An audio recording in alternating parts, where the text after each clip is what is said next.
बच्चों ये class Kerala Heights coaching centre से बिलोंग करती है और आज हम पढ़ने वाले हैं एक बहुत ही इंपॉर्टेंट टॉपिक जिसका नाम है पेनक्रियाज। आपने सुना ही होगा 10th क्लास में भी 11th में भी। बच्चा देखो पेनक्रियाज क्या होता है। ये ग्लैंड आप देख रहे हैं यहाँ पे, ये जो यहाँ पे ग्लैंड है स्टोमक के जस्ट बिलो, इसको हम पेनक्रियाज बोलते हैं। क्या बोलते हैं? पेनक्रियाज। एक पॉइंट नोट करना है, जो ये पेनक्रियाज होता है it is retort shaped. It is retort shaped. ये रिटॉर्ट शेप का एक ग्लैंड होता है। मतलब क्या है? मतलब it is like this retort shape. ठीक है, जो ये पेनक्रियाज है ये कहां पे है? It is found at the base of stomach. Base of stomach, stomach के बेस पे हमें जो ये ग्लैंड मिल रहा है इसका नाम है पेनक्रियाज।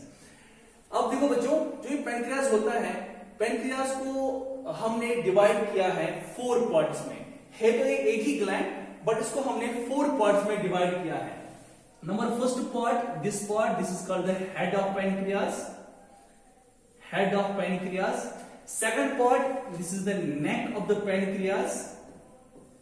थर्ड पार्ट आता है body and the last part which is called the tail. Now clear, यहां पे पॉइंट नोट करना है, body is the biggest part of pancreas. Pancreas का बिगेस्ट पार्ट कौन सा है? बॉडी। लोकेशन की बात करते हैं, पेनक्रियाज कहां पे है? अभी मैंने बोला it is lying at the base of stomach, और अगर आप प्रिसाइसली बोलना चाहते हैं तो आप बोलेंगे pancreas lies in the C curve of duodenum. ये जो आपको एक पार्ट दिख रहा है ना, दिस इज ड्यूडेनम। इसी सी कर्व में आपको ये जो ग्लैंड मिल रहा है दिस इज पेनक्रियाज। मैं यहां पे लिखूंगा pancreas is found in C curve of duodenum. Pancreas कहां पे होता है? C curve of duodenum.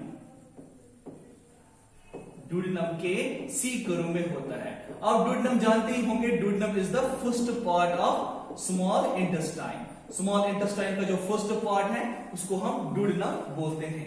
Now pancreas का वेट क्या होता है? अगर वेट करेंगे, इसका वेट होता है 60 ग्राम। बट रेंज में अगर बोलेंगे तो पेनक्रियाज का वेट होता है 60 to 90 ग्राम। एनसीईआरटी में 60 ग्राम मेंशन किया है, सो आप यही नाम रखेंगे, इट इज 60 ग्राम।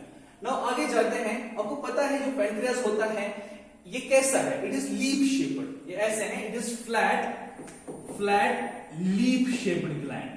ये फ्लैट भी है और लीफ शेप्ड ग्लैंड होता है। इसका कलर क्या है? नोट करो, it is slightly pinkish in colour. It is slightly pinkish in colour. आगे बात करते हैं, जो हमारा पेनक्रियाज होता है, पेनक्रियाज इसलिए इंपॉर्टेंट है क्योंकि पेनक्रियाज हमारी डाइजेशन के लिए important. Number 1 point, it is helpful in digestion. यहां पे लिखता हूं it is helpful in digestion, क्योंकि पेनक्रियाज से एक जूस निकलता है जिसको आपने याद ही रखा होगा, this is called as pancreatic juice. दिन में कितना पेनक्रियाटिक जूस निकलता है? 1 to 2 लीटर। ये देखो, यहां पेनक्रियाज ने कुछ जूस बनाना होता है, वो जूस जाता है ड्यूडेनम में। मैं बोल रहा हूं पेनक्रियाज ने पेनक्रियाटिक जूस बनाया, वो जूस कहां पे जाता है? ड्यूडेनम में। अब नोट करो ड्यूडेनम में कैसे जाएगा। ड्यूडेनम में पेनक्रियाटिक जूस 2 डक्ट्स के थ्रू जाएगा। यहाँ पे 2 नालियां होती है, 2 डक्ट्स होते हैं जिनके थ्रू यहां से पेनक्रियाटिक जूस बना वो ड्यूडेनम में जाएगा। सो मतलब बोलने का है कि पेनक्रियाज को डक्ट्स हैं। कितने डक्ट्स हैं? 2 डक्ट्स। मैं यहां पे लिखता हूं पेनक्रियाज को 2 डक्ट्स है। Pancreas has 2 ducts. It has 2 ducts. Now I will name these 2 ducts. देखो बच्चा, ये पेनक्रियाज है। इसका जो पहला वाला डक्ट है वो छोटा होता है, इसको हम बोलते हैं एक्सेसरी डक्ट, और जो बड़ा वाला डक्ट है नीचे वाला, it is called as main duct. दोनों डक्ट्स का फंक्शन है to take the pancreatic juice and put that in the duodenum. Now clear, हमें पता है कि जो ग्लैंड होता है जिसको डक्ट होता है उसको हम क्या बोलते हैं? That is called as exocrine gland. हमें पता चला कि पेनक्रियाज एक्सोक्राइन ग्लैंड है। अभी तक ऐसे समझ आया कि पेनक्रियाज में 2 डक्ट्स हैं, सो हो गया एक्सोक्राइन। आपको पता है एक्सोक्राइन के साथ साथ पेनक्रियाज के अंदर कुछ चीजें होती हैं जो इसको एंडोक्राइन बना देती हैं। मैं लिखता हूं बोर्ड पे, यहाँ पे छोटे छोटे सेल्स के क्लस्टर्स होते हैं पेनक्रियाज में। सेल्स के क्लस्टर्स जो होते हैं, उन सेल्स के क्लस्टर्स को हम बोलते हैं आइलेट्स ऑफ लैंगरहैंस। ये वर्ड याद करना है, आइलेट्स ऑफ लैंगरहैंस। लैंगरहैन एक साइंटिस्ट था, इसी ने डिस्कवर किया, इसीलिए इन क्लस्टर ऑफ सेल्स को बोलते हैं आइलेट्स ऑफ लैंगरहैंस। आपको पता है पैनक्रियाज में कितने आइलेट्स ऑफ लैंगरहैंस होते हैं? टोटल होते हैं, ये मैं यहां पे लिखता हूं, the total number of islets of Langerhans in pancreas are 1 million, 1 million होते हैं। और याद रखो आइलेट्स ऑफ लैंगरहैंस कोई डाइजेस्टिव जूस नहीं बनाते हैं, दे फॉर्म हार्मोन्स, ये हार्मोन्स बनाते हैं। हमें पता चला कि आइलेट्स ऑफ लैंगरहैंस हार्मोन्स बनाते हैं। दो काम अपने पैनक्रियाज ने किया, पहला वाला इसने डाइजेस्टिव जूस बनाया जो डक्ट के थ्रू डुओडेनम में भेजा, यानी ये हो गया एक्सोक्राइन। वहां से देखते हैं कि आइलेट्स ऑफ लैंगरहैंस हार्मोन बनाते हैं, वो हार्मोन कहां जाते हैं? ब्लड में। वो पैनक्रियाज को डुअल रोल है, it is both exocrine as well as endocrine. यहां पे लिखता हूं pancreas is both exocrine as well as endocrine.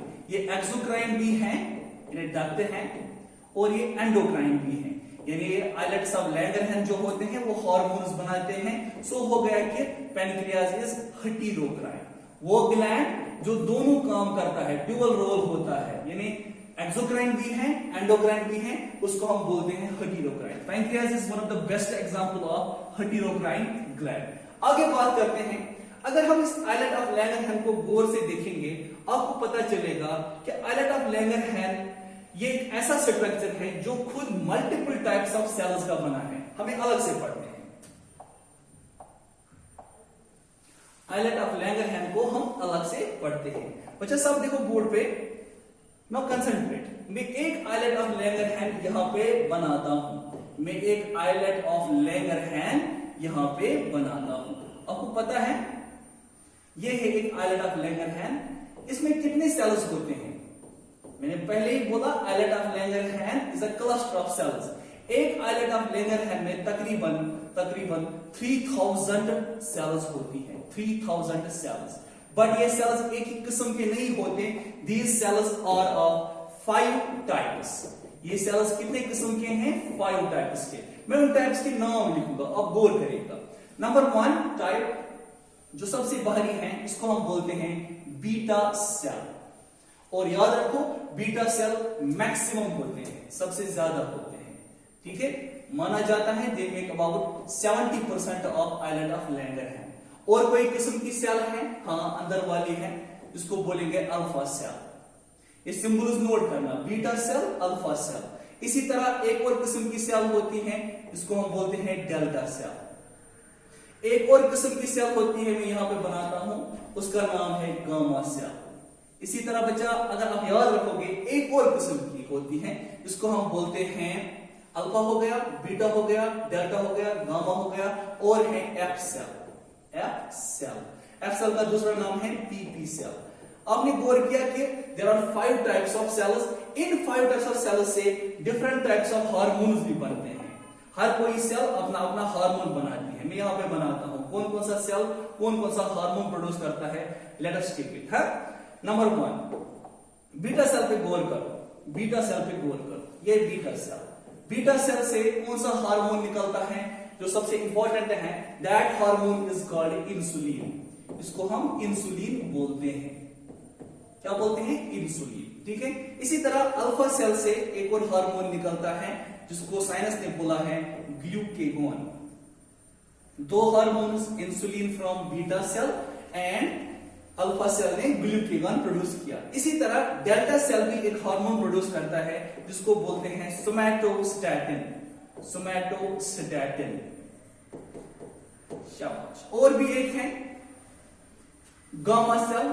Gamma cell से भी एक हार्मोन निकलता है, अब याद करिएगा वो, that is called as pancreatic gastrin. बहुत ही इंपॉर्टेंट है गैस्ट्रिन। पैनक्रियाटिक गैस्ट्रिन कहां से निकलता है? Gamma cell. और ये लास्ट वाली सेल एफ सेल, इससे भी एक हार्मोन निकलता है पीपी सेल। इससे एक हार्मोन निकलता है पैनक्रियाटिक पॉलीपेप्टाइड। बच्चा सबसे इंपॉर्टेंट हार्मोन इनमें से 2 ही हैं, that is insulin and glucagon.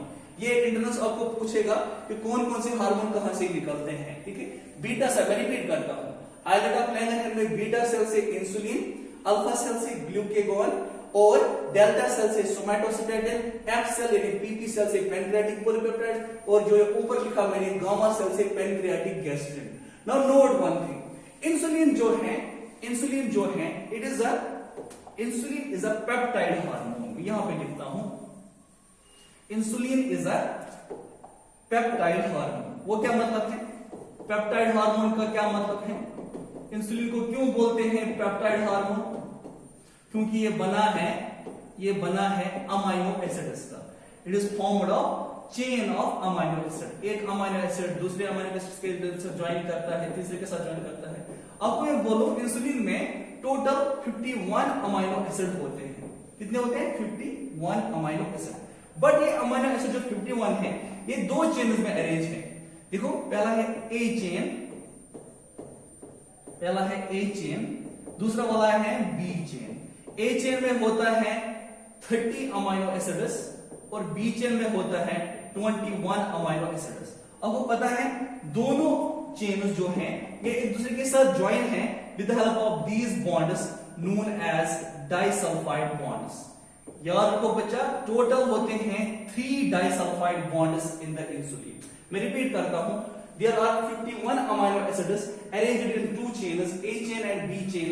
A chain में 30 अमाइनो एसिड, B chain में 21 अमाइनो एसिड और दो चेन्स एक दूसरे के साथ जुड़े हैं with the help of disulphide bonds. NEET में आता है कौन सा बॉन्ड जोड़ देता है A chain और B chain ऑफ इंसुलिन को? तो आंसर इज डाइसल्फाइड बॉन्ड्स। कितने होते हैं? 3 डाइसल्फाइड बॉन्ड्स। और बात करते हैं, आपको पता है ये जो इंसुलिन है ये कहां किस सेल से निकलता है? अभी मैंने बोला बीटा सेल से निकलता है। सपोज करें किसी पर्सन में किसी बीमारी से बीटा सेल काम नहीं करता है, सपोज बीटा सेल काम नहीं करता है तो इंसुलिन नहीं बनेगा। जब इंसुलिन बॉडी में नहीं बनता है उस बीमारी को हम बोलते हैं मैं यहां पे लिखता हूं, उस बीमारी को हम बोलते हैं, anybody? I thought you have guessed it. That is called as diabetes mellitus। Important है। डायबिटीज मिलाइटस क्या होता है? जब इंसुलिन कम बनता है, ठीक है, इंसुलिन जब कम बनता है then happens this disease diabetes mellitus. Diabetes mellitus में 3 कार्डिनल सिम्टम्स होते हैं पेशेंट को, वो आपको याद रखने हैं नीट के लिए। There are 3 cardinal symptoms of diabetes mellitus. यहां पे मैं लिखता हूं कौन कौन सा सिम्टम है। नंबर 1 सिम्टम सबसे इंपॉर्टेंट है, that is called polydipsia। poly means multiple, money, dipsia means thirst, यानी इसको पेशेंट को एक्सेसिव थर्स्ट होती है। he has an excessive thirst। Number 2 point polydipsia. पहला पॉइंट डायबिटीज में पहला सिम्टम पॉलीडिप्सिया ही होता है।